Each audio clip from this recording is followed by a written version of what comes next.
Oke baik, Assalamualaikum warahmatullahi wabarakatuh. Kembali lagi bersama saya, Fadli Trigado Purba, di Zona Investigasi, di mana fakta-fakta kita bongkar tanpa ditutup-tutupi.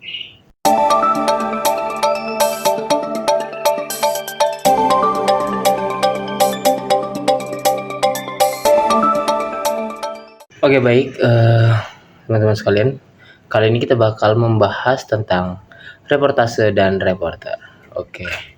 Perlu kita ketahui bahwa reportase merupakan sebuah inti dari jurnalisme karena menghadirkan laporan-laporan langsung dari lapangan.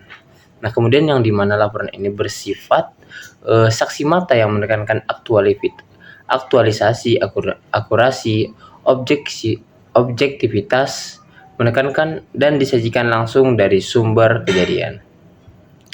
Nah, kemudian melalui reportase, masyarakat dapat merasakan peristiwa yang terjadi seolah-olah mereka berada di lokasi tersebut.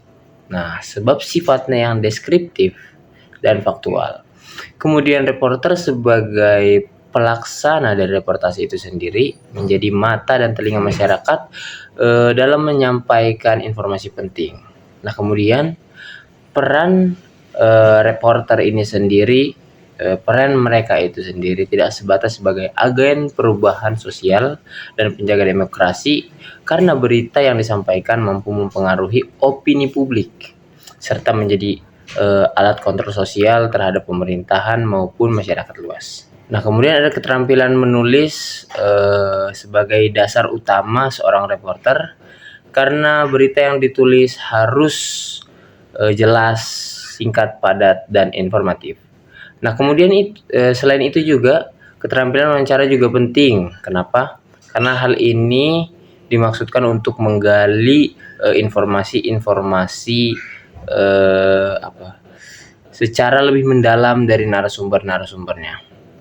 Nah, kemudian reporter juga dituntut untuk memiliki kemampuan observasi yang tajam dalam melihat detail peristiwa, serta keterampilan verifikasi agar setiap informasi yang coba disampaikannya benar-benar valid dan terhindar dari hoaks. Nah, kemudian juga di era digital, keterampilan teknologi menjadi keharusan, seperti menguasai kamera, perangkat editing, media sosial, hingga multimedia journalism untuk mendukung kecepatan dan kualitas penyampaian informasinya. Selain keterampilan-keterampilan teknis, perilaku seorang reporter juga sangat mempengaruhi dari kualitas kerja mereka.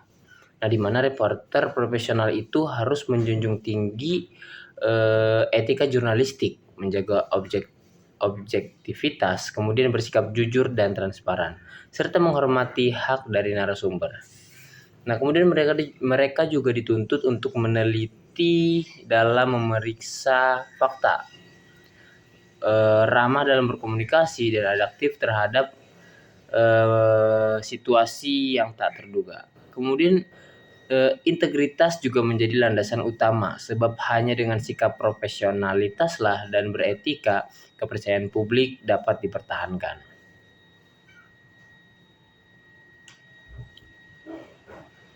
Nah, namun pekerjaan reporter tidaklah mudah. Mereka menghadapi berbagai tantangan seperti tekanan deadline yang ketat, keterbatasan akses informasi, serta risiko fisik dan psikologis ketika meliput sebuah konflik, bencana, atau kriminalitas.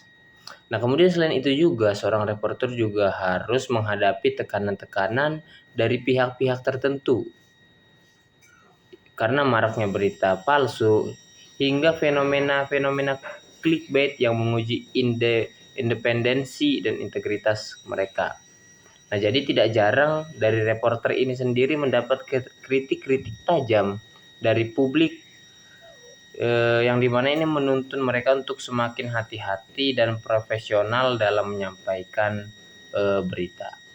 Untuk bisa bertahan dan berkembang, seorang reporter harus terus meningkatkan kualitas diri. Jadi mereka perlu berlatih menulis, memperdalam teknik wawancara, serta mengasah kemampuan komunikasi.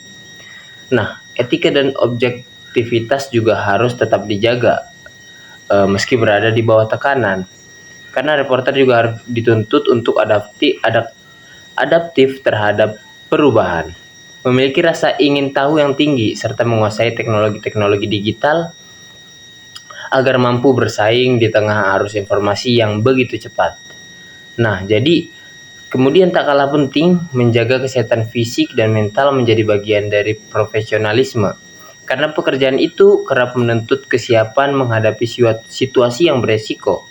Nah, jadi reporter yang mau belajar dari pengalaman, mengikuti pelatihan-pelatihan, serta menjaga integritas agar mampu menjadi jurnalis yang handal, dipercaya, dan bermanfaat bagi masyarakat. Nah, mungkin itu saja yang bisa saya sampaikan. Kurang dan lebihnya mohon maaf. Assalamualaikum warahmatullahi wabarakatuh.